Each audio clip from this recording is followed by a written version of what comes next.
2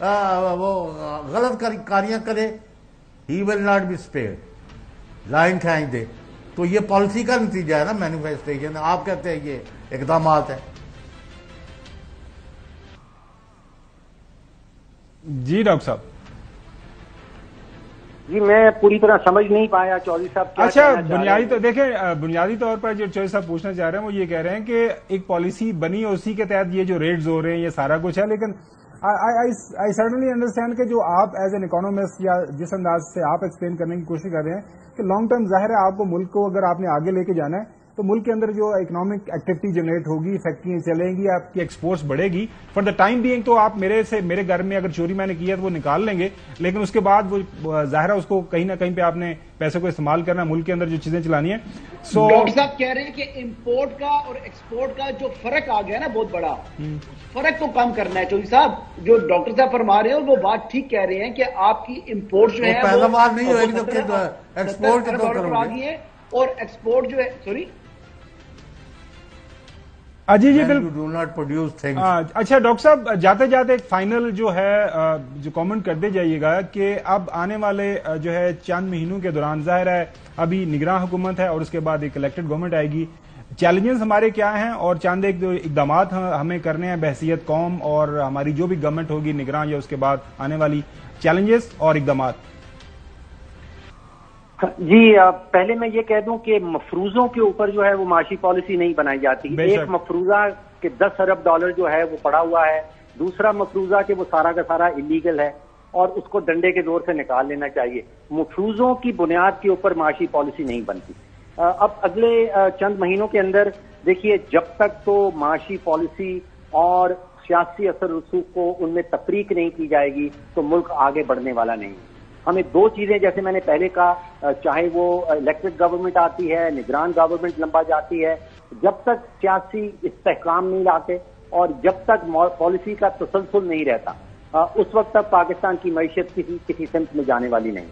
doctor فاروق سلیم صاحب بہت شکریہ. اور جو بات کیا ناظرین ڈاکٹر صاحب نے جاتے جاتے وہ یہی ہے کہ آپ کے ملک کے اندر آپ کو سیاسی استحکام کی ضرورت ہے. جب تک یہ جو لڑائی جاری ہے مختلف پولیٹیکل پارٹیز کے درمیان اس کا خاتمہ نہیں ہوگا. اس کے لیے کیا طریقہ کار ہمارے سیاسی لیڈران نے نکالنا ہے، مل بیٹھنا ہے، ملک کو آگے لے کے جانا ہے. ظاہر ہے یہ انہوں نے فیصلہ کرنا ہے.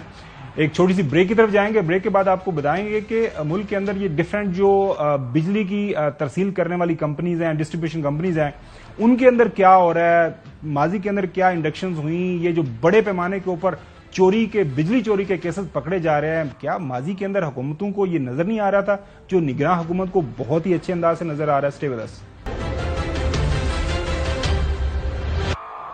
Welcome back. ناظرین جو الیکشن ایکٹ 2017 کا ہے اس کا جو سیکشن ہے 230 اور 231 اینڈ 2 اس کے اندر بڑا واضح لکھا ہوا ہے کہ نگراں حکومت کے کرنے کے کون سے کام ہیں، حکومت چلانے کے لیے جو کام کرنے کے ہیں، روزمرہ کے عمومی انتظامات کاری کرنی ہے، قانون کے مطابق انتخابات کے انعقاد کے لیے الیکشن کمیشن کی معاونت ہے، جو عوامی مفاد کے لیے ضروری ہے معمول کے کام وہ کرنے ہیں، جنہیں آنے والی حکومت واپس لینا چاہے تو اسے مشکل نہ ہو.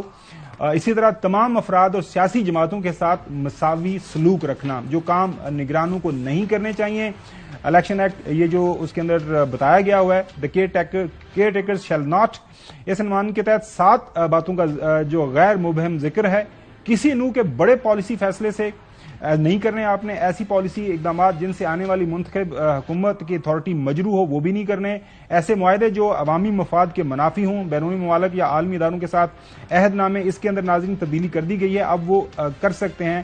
خاص طور پر یہ جو اکانومی کے حوالے سے فیصلے ہیں، سرکاری افسران کے تقرری اور تبادلے اور یہ سارے معاملات. ناظرین واپس آتے ہیں جو بجلی چوری کے حوالے سے علی ملک صاحب ہمارے رپورٹر، ان سے پوچھیں گے یہ اچانک سے ہماری جو اس وقت جو انرجی کی منسٹری ہے، پاور منسٹری ہے، جو راشد لنگیار صاحب جس کو لیڈ کر رہے ہیں ایز اے سیکرٹری، ان کے پاس کون سا وہ علادین کا چراغ ان کے ہاتھ میں لگ گیا ہے، کون سا جن آ گیا ہے. 6 روز کے دوران علی ملک 6000 کاروائیاں اور 2000 کے قریب FIRs. تو یہ چوری چکاری پہلے جو اس سے پی ٹی آئی کی حکومت، اس کے بعد PDM کی حکومت، ان کو نظر نہیں آتی جو آج کل نگراں حکومت کو نظر آ رہی ہے؟ کیا کوئی بڑی اینکیں لگا لی ہیں بڑے حد سے، کوئی پاورفل شیشوں والی؟ دیکھیں خاور صاحب، آپ کو یاد ہے کہ کچھ روز پہلے ہم نے ملک بھر سے کور کیا کہ بجلی کے بل بہت زیادہ ہیں. اصل مسئلہ یہ ہے کہ یہ جو جب بھی بجلی کمپنیوں کی ایفیشنسی، جب بھی ان کی کارکردگی پہ بات کی جاتی ہے، کوئی نہ کوئی شوشہ چھوڑ دیا جاتا ہے کہ او جی لاسز بڑے زیادہ ہیں، او جی بجلی بڑی چوری ہے.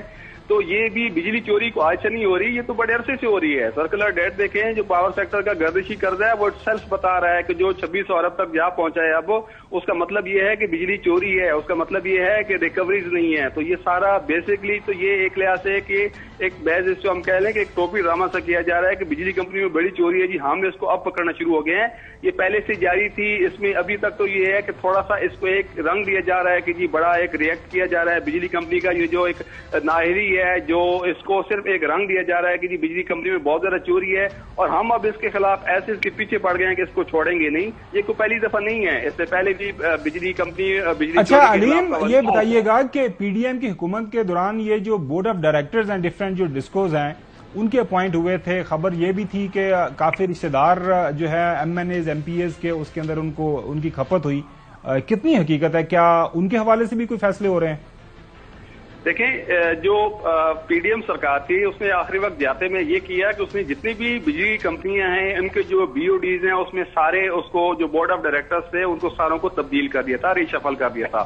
اور زیادہ تر کچھ کے بھائی آئے، کچھ کے بھتیجے آئے، کچھ کے رشتہ دار ہیں. تمام بجلی کمپنیوں کے جو بورڈ آف ڈائریکٹرز ہیں جو کہ ڈیسیژن کرتے ہیں، جو فیصلے کرتے ہیں، کیونکہ جب پاور ڈویژن سے پوچھا جاتا ہے تو وہ تو کہتے ہیں جی بی او ڈیز کے ان کے اپنے بجلی کمپنیوں کے اپنے بی او ڈیز ہیں، ان کے بورڈز ہیں، وہ فیصلے کرتے ہیں. تو بورڈز میں ہی جو ہے اپنے جتنے بھی بورڈز ہیں ان کو ساروں کو پی ڈی ایم کی سرکار نے تحلیل کیا تھا، نئے بورڈ تشکیل دیے گئے تھے.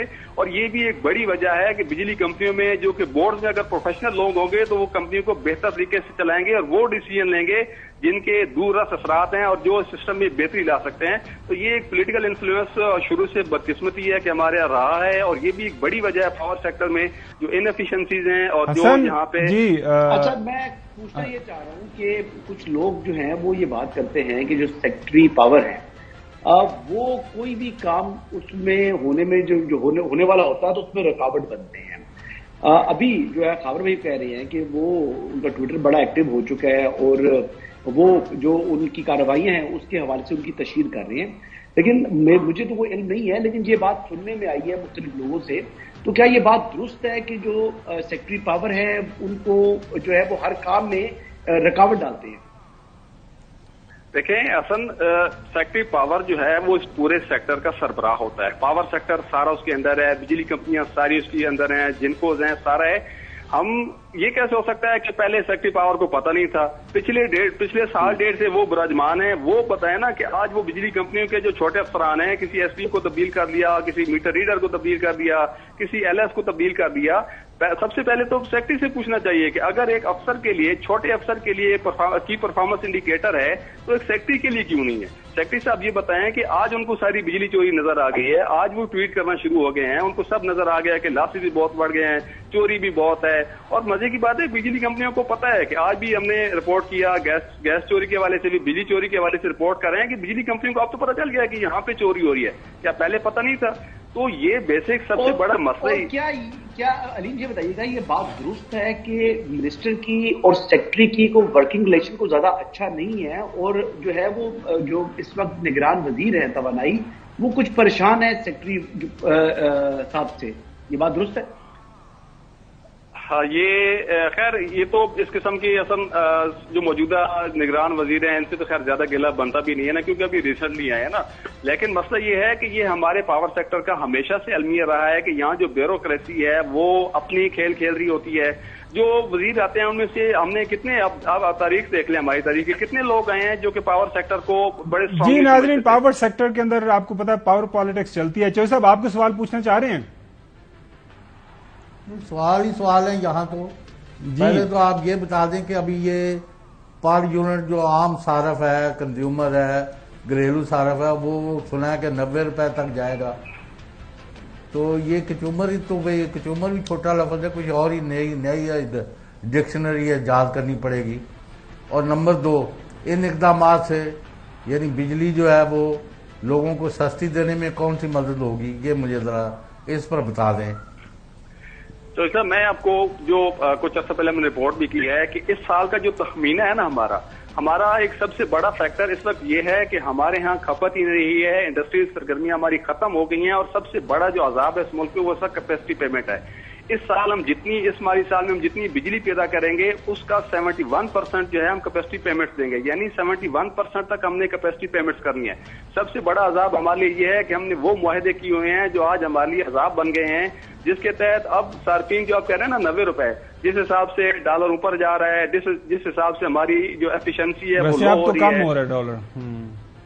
اور تو یہ سارے یہ فیکٹرز ہیں، ہمیں سستی اس صورت میں ملے گی جب ہم فوکس کریں گے کہ ہم نے ایک پلان کے تحت چلنا کیا ہے، ہم نے سستی بجلی پیدا کرنی ہے، ہم نے وہ معاہدے کرنے ہیں جو کہ ملکی مفاد میں ہیں، یا اگر کچھ ہو بھی سکتا ہے تو اس میں ہم نے جو ہے وہ اس کو ریویو کریں کہ یار خدا جی علیم بہت شکریہ وقت دینے کے لیے۔ ناظرین بات چل رہی ہے نا، اب ظاہر ہے پاکستان کی جو معیشت کا زیادہ سے زیادہ انحصار جو ہے وہ ڈالر کی قیمت کے اوپر ہے۔ ہم نے تیل باہر سے خریدنا ہوتا ہے، اور جب تیل مہنگا ہوتا ہے ہمیں زیادہ ڈالر دینے پڑتے ہیں، تو ڈالر اگر آپ کا مہنگا ہو تو پھر فرق پڑتا ہے۔ ڈار صاحب حال ہی کے اندر وہ لندن سے واپس آئے ہیں، وہ تو ایک کوئی ڈیفرنٹ کہانی سنا رہے ہیں جناب اعلیٰ، ان کا کیا کردار تھا، دنیا ان سے کیوں ڈرتی تھی اور ڈالر کیوں نہیں ڈرتا تھا، سنیں ذرا۔ آپ نے دیکھا کہ میں جہاز میں بیٹھا تو 5-6 پہ نیچے ایک میری ایک ہسٹری ہے 98-99 2013-14 240 میں تھا جب میں آیا، تو یہ 217 تک آ گیا تھا مڈل آف اکتوبر۔ آپ کو پتا ہے کہ میری ایک ہسٹری ہے، اور اس سے کچھ دنیا کے ادارے بڑے خوف زدہ ہیں، ان کو بہت تکلیف تھی، وہ ان کو ڈر تھا کہ یہ 200 پہ لے جائے گا، اور ایزیلی 200 پہ جا سکتا تھا۔ ناظرین ظاہر ہے یہ ایک دعویٰ رہا ہے ڈار صاحب کا، اور اس اپنے دعوے کے اوپر قائم ہے، لیکن جو شاہد خاقان عباسی صاحب ہیں وہ سابقہ پرائم منسٹر بھی ہیں، وہ پاور منسٹر بھی رہے۔ ناظرین پاکستان مسلم لیگ نون کا وہ یہ وزیر بھی رہے ہیں، جی کافی ظاہر ہے پرانے ان کے ساتھی ہیں، وہ کیا کہہ رہے ہیں سنیں ذرا۔ ڈار صاحب نے اکانومی ٹھیک رن کر دی،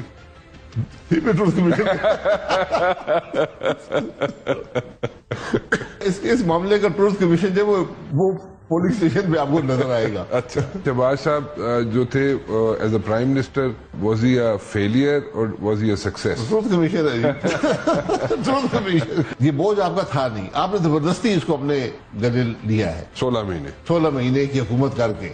اب پھر آپ نے حکومت دے دی، حکومت کریں، پھر کریں، لوگوں کو دکھائیں کہ ہم کیا، ہماری کیپیسٹی کیا ہے۔ ہم نے وہ نہیں کیا، اصل تو خرابی وہاں سے پیدا ہوئی۔ حسن ایوب یہ وہ ٹروتھ کمیشن کی بات کر رہے ہیں، خاقان عباسی صاحب وہ کہہ رہے ہیں کہ پولنگ ڈے والے دن پتہ چل جائے گا کہ ہماری کارکردگی کیا تھی، اور جاتے جاتے وہ بتا بھی گئے کہ 16 مہینے مطلب بسی جو ہے نا، وہ پنجابی کہتے ہیں کھاچی ماری ہے، کم شام کو کوئی نہیں کیتا۔ نہیں، انہوں نے یہ فرمایا ہے کہ یہ بوجھ ہمیں اٹھانا نہیں چاہیے تھا جو ہم نے اٹھا لیا ہے، اور آخری 16 مہینے میں اگر ہم نے بوجھ اٹھایا ہی تھا تو پھر ہمیں سخت فیصلے کرنے چاہیے تھے، اکانومی کو سیدھا کرنا چاہیے تھا، لیکن وہ انہوں نے کہا کہ اس طرح نہیں کر سکے۔ یہ شاید خاقان عباسی صاحب نے اپنا موقف دیا ہے، لیکن میرے خیال کے مطابق اگر اسحاق ڈار صاحب کی بات آپ کریں تو اسحاق ڈار صاحب نے تو پورے 16 مہینے بھی جو ہے نا وزارت خزانہ نہیں چلائی، لیکن جتنا عرصہ چلائی ہے کچھ چیزیں ان کی گرفت ان کے ہاتھوں پہ وہ گرفت نہیں تھی جو پہلے ان کے پاس تھی، کیونکہ اگین اسحاق ڈار صاحب بھی IMF کی جیکٹ پہننے کی تیاری کر رہے تھے، تو اسحاق ڈار صاحب نے طریقے سے نہیں کیا، لیکن انٹرنل اور ایکسٹرنل بہت کچھ ہوا ہے۔ ہمارا جو دشمن ملک ہے اس نے بھی یہ جو پاکستان کی جو یو آر اسٹل ہوپفل کہ ڈار صاحب آپ واپس آئیں گے دوبارہ جب نون لیگ جیتے گی تو وہ ہماری اکانومی کو ٹھیک کریں گے؟ ہندوستان نے پاکستان کی معیشت کو خراب کرنے میں اپنا کردار ادا کیا ہے، پس پردہ انہوں نے کارروائیاں کی ہیں، اور دیکھیں بات یہ ہے کہ اب جو ہندوستان ہے اس نے پاکستان کی اکانومی کے ساتھ پلے کیا، لیکن ہمارے پاس ایویڈنس نہیں ہے، لیکن کیونکہ داخلی سلامتی اور خارجی سلامتی کی ذمہ دار ادارہ ہے، ان کے علم میں یہ بات ہے۔ ظاہر ہے انڈیا کب ہمارا ساتھی رہا ہے، دوست رہا ہے، تو جو صاحب آپ کیا ڈار صاحب کے ان خیالات سے متفق ہیں کہ جناب اعلیٰ دنیا میرے سے ڈرتی ہے، دنیا نے میرے خلاف یہ کاروائی کی ہے، سارا جو ابھی حسن بتا رہے ہیں کہ دشمن ملک اور باقی سارے مل ملا کے میرے خلاف ہو گئے؟ وہ حسن صاحب کا تو یہ نقطہ نظر ہے نا کہ اگر پاکستان کو بچانا ہے اور 25 کروڑ لوگوں کی روٹی روزگار کا بندوبست کرنا ہے تو آپ کو نواز شریف کو اور اسحاق ڈار کو سپر ہیومن بینگ کا ان کو دے کے تمغہ تو ان کو بٹھانا ہوگا، اور جو ان کے مخالف ہیں میں نام نہیں دیتا ان کو ان کی چراہوں پر پھانسیاں لٹکانی چاہیے، لیکن beside the point اگر اگر اسحاق ڈار صاحب ڈالر 200 روپے پر لے آتے ہیں تو میں کہتا ہوں ان کو وزیر اعظم چھوڑ کے اس سے اور بھی کوئی فیلڈ مارشل وزیر اعظم بنانا پڑے تو بنائیں. ہمیں تو اچھا بہتری چاہیے, ہمیں تو ریزلٹ چاہیے. اگر حسن ایوب صاحب کے پاس جو رپورٹ ہے کہ 10 ارب ڈالر لوگوں کے لوٹا ہوا ہے اور وہ ریکوریبل ہے اور ہو سکتا ہے, تو اس سے اچھی بات کون سی؟ چلے کوئی ذاتی تنازع بالکل جو صاحب آپ صحیح فرما رہے ہیں. اب لندن سے نواز شریف صاحب کب واپس آ رہے ہیں؟ شہباز شریف صاحب نے اعلان کیا ہے شاید 21 اکتوبر کو ان کی واپسی ہے. کیسے آئیں گے؟ لندن سے لے کے آپ کو چلیں گے جو ہے. ویسے تو حسن ایوب بھی وہاں موجود ہیں اس وقت, ایون فیلڈ کے سامنے ہمارے رپورٹر بھی موجود ہیں. قریشی صاحب ان سے بھی بات کریں گے. Stay with us. Welcome back ناظرین. فرید قریشی صاحب اس وقت ایون فیلڈز کے سامنے موجود ہیں, مشہور زمانہ ایون فیلڈز کے فلیٹس. ناظرین قریشی صاحب بہت شکریہ. خبریں پاکستان کے اندر چل رہی ہیں کہ بڑی بیٹھک ہو رہی ہے نون لیگ کے لیڈرشپ جو لیڈران موجود ہے وہاں پہ. خواجہ آصف بھی پہنچ گئے ہیں, رانا تنویر صاحب, مریم اورنگزیب صاحبہ. پلان بن رہا ہے محترم نواز شریف صاحب کی واپسی کا. اعلان بھی سنا ہے ہو رہا ہے کہ 21 اکتوبر کو. تو کیا خبر ہو رہی ہے آپ کے پاس ہے وہاں پہ کیا چل رہا ہے اس وقت؟ جی بالکل اجلاس تو جاری ہے اس وقت, اور شہباز شریف نے تصدیق کر دی ہے کہ نواز شریف جو ہیں وہ 21 اکتوبر کو لاہور جائیں گے پاکستان واپس. اور تقریباً 4 سال سے وہ لندن میں موجود ہیں. نومبر 2019 میں نواز شریف علاج کی غرض سے آئے تھے اور اس کے بعد سے یہیں پر مقیم تھے. اجلاس اس وقت حسن نواز کے دفتر میں جاری ہے جس میں ان کی واپسی اور استقبال کے حوالے سے جو تیاریاں ہیں اس پر بات چیت کی جا رہی ہے. اور شہباز شریف نے اس بات کی تصدیق کر دی ہے کہ وہ 21 کو پاکستان واپس پہنچیں گے. حسن ایوب آپ اپنا اسٹے پھر لمبا کر رہے ہیں, اس کا مطلب ہے پھر آپ جمعے کو آنے کی ضرورت نہیں ہے, ان کو ساتھ ہی لے کے آئیں. جی حسن آپ کے پاس کیا خبر ہے؟ نہیں جناب, میں نے تو 21 تاریخ کو سپٹمبر نہیں اکتوبر میں وہ آئیں گے. میں نے تو سپٹمبر میں آ جاؤں گا. اچھا میں سوری کنفیوژن ہوگی مجھے. جی بات یہ ہے کہ دیکھیں بات یہ ہے کہ تیاریاں تو ہو رہی ہیں لیکن کوئی زیادہ لمبی چوڑی تیاریوں کی ضرورت نہیں پڑے گی. 1 ہفتہ 10 دن کا جو ٹائم ہے وہ کافی ہے. لیکن جن حالات میں جو سابق وزیر اعظم نواز شریف صاحب واپس پاکستان آ رہے ہیں, پاکستان کے کوئی حالات زیادہ اچھے نہیں ہیں. اب دیکھتے ہیں کہ کتنے فیصد لوگ ان کی بات سنتے ہیں اور کیا وہ پیغام دیتے ہیں, ان کا کیا نیریٹو ہوگا, عوام کو مشکلات سے نکالنے کے حوالے سے کیا امید دلاتے ہیں. یہ بنیادی چیزیں ہیں. کیا وہ منشور نیا لے کر آئیں گے, کیونکہ پرانے منشور جو ہیں چاہے پیپلز پارٹی کا چاہے نون لیگ کا ہے اب وہ بکنے والا نہیں ہے. کوئی نئی چیز ان کو آؤٹ آف دا باکس نکالنی پڑے. جی چودھری غلام حسین صاحب, کیا نیا نیریٹو اور کیا نیا منجم لے کے آنا چاہیے محترم نواز شریف صاحب کو تاکہ لوگ جو ہیں وہ اس کو خریدیں اور استقبال کی تیاریاں کریں ان کے لیے؟ اور آپ کس طرح کا اقبال کریں گے لاہور میں؟ کتنے لوگ باہر نکال رہے ہیں اس دفعہ؟ نہیں, اب میں کتنی کوشش کر رہا ہوں کہ نیا اپنا نیریٹو بناؤں, تو اپنا جو میرا بیگیج ہے ملبہ ہے اس کو کیا کروں؟ نہیں یہی تو سوال میں آپ سے کہہ رہا ہوں نا, مطلب لاہور کے اندر موجود ہیں, لاہوریوں نے ریسیو کرنا ہے. نہیں ہوتا انہیں آنے دے. میں تو کہا 21 اکتوبر بھی کیوں, وہ تو کل آئے. لیٹ ہم پلے ہز پارٹ, کیونکہ پاکستان کے لوگ ان کا رائٹ ہے. 3 دفعہ وہ وزیر اعظم رہے ہیں, 2-3 دفعہ وہ وزیر اعلیٰ رہے ہیں, پہلے اس سے وزیر خزانہ ایکسائز اور کئی محکمے ان کے پاس رہے ہیں. تو لیٹ ہم پلے ہز پارٹ. اچھا فرید, جی بالکل صحیح چوہدری صاحب. اچھا فرید, اس سے پہلے شہباز شریف صاحب نے 15 سپٹمبر کی ڈیٹ دی تھی, اب 21 اکتوبر کی ڈیٹ, تو یہ کنفرم ہے؟ 15 اکتوبر دی, آج 21 کر دی. فائنل ہے یا آپ یہ بس کیا ٹامک ٹوئیں ابھی چل رہی ہیں؟ نہیں یہ فائنل ہے. وہ اس لیے کہ نواز شریف نے اپنے منہ سے اس سے پہلے کبھی بھی یہ بات نہیں کی تھی کہ وہ واپس جائیں گے. گزشتہ ہفتے انہوں نے ایک میٹنگ کے اندر ذرائع کے مطابق یہ بات کی کہ اکتوبر کے مہینے میں واپس چلا جاؤں گا, اور آج شہباز شریف نے تاریخ بھی دے دی ہے. شہباز شریف نے اس سے پہلے بھی اکتوبر کا بتایا تھا کہ اکتوبر میں نواز شریف. حسن آپ کے ذرائع کیا کہہ رہے ہیں اور آپ کی ملاقات کب ہو رہی ہے نواز شریف صاحب کے ساتھ؟ سر انہوں نے جمعے کے دن مجھے بلایا تھا, تو اس دن میری فلائٹ تھی گلاسگو کی, تو میں نے معذرت کر لی تھی اور میں نے کہا تھا جی کہ آئندہ منڈے سے آپ تھرسڈے تک مجھے کوئی بھی دن دے دیں. تو اب دیکھیں کہ کس دن ملاقات ہوتی ہے. امید ہے کہ کل یا پرسوں سے ملاقات ہو جائے گی, اور نہ بھی ہوئی تو پھر واپس آ جائیں گے ملے بغیر ہی. لیکن میری اطلاعات یہ ہیں کہ یہ واقعی تیاریوں کے حوالے سے. چلے حسن ایوب, آج کے لیے اتنا ہی وقت کم ہے. کل دوبارہ ہم حسن سے پوچھیں گے, حسن لندن میں ہی ہیں, کہ تیاریاں کیسی چل رہی ہیں, وقت کم ہے زیادہ ہے, ملک کے حالات جو بھی ہیں دیکھتے ہیں. پھر نواز شریف صاحب کیا کیسے ڈالتے ہیں. کل ملاقات ہوگی آپ سے دوبارہ. اللہ حافظ.